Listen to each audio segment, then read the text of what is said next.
যদি আওয়ামী লীগকে অপবাদ দিয়ে মিথ্যা মামলা দিছে, তাহলে আজকেও যদি মিথ্যা মামলা দাও, তা আওয়ামী লীগের দোষটা কোথায় আমাকে বলুন? আওয়ামী লীগ কি করছে? চাঁদাবাজি করছে। আজকেও যদি চাঁদাবাজি করি, তা আওয়ামী লীগের দোষটা কোথায়?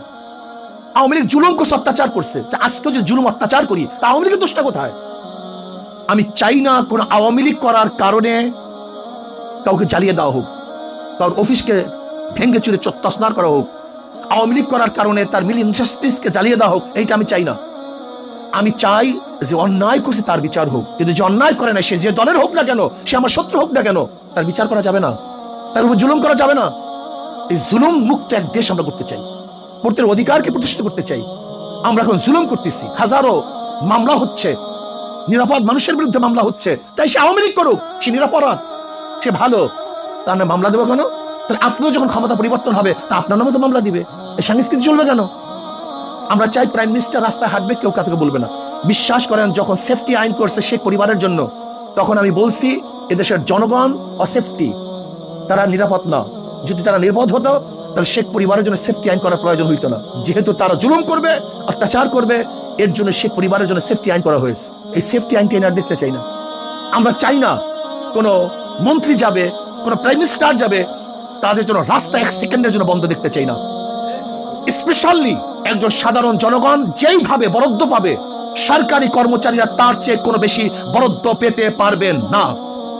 হযরত আবু বকর সিদ্দিক রাদিয়াল্লাহু আনহু খেলাফতে বসার পরে কাপড়ের গাঁটটি নিয়ে বাজারে যাইতেছিলেন। শোনেন, ইসলাম সম্পর্কে আমরা অনেকেই জানি না। ইসলামী ফুবি আমাদেরকে পাগল করে ফেলছে, আমাদের ব্রেনকে ধ্বংস করে ফেলছে।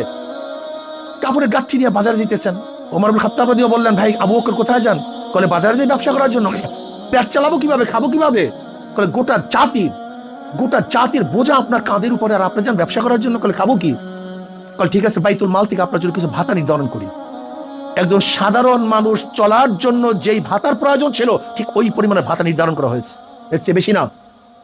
শুধু কি তাই, আবু বকর সিদ্দিক রাদিয়াল্লাহু ইন্তেকালের পূর্ব মুহূর্তে যেই পরিমাণে ভাতা রাষ্ট্রের থেকে নিয়েছিলেন, সমস্ত ভাতা আবার ফেরত দিয়েছিলেন। আর আজকে রাষ্ট্রের সম্পদকে কি মনে করি?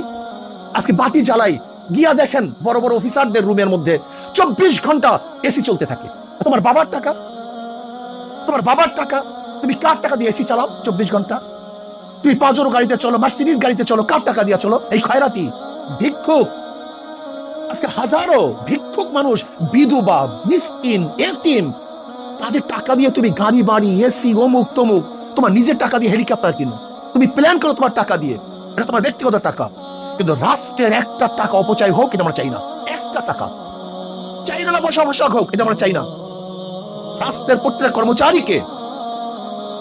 প্রত্যেক কর্মচারীকে দেশের অবস্থার আলোকে বাজেট করতে হবে দেশের আলোকে।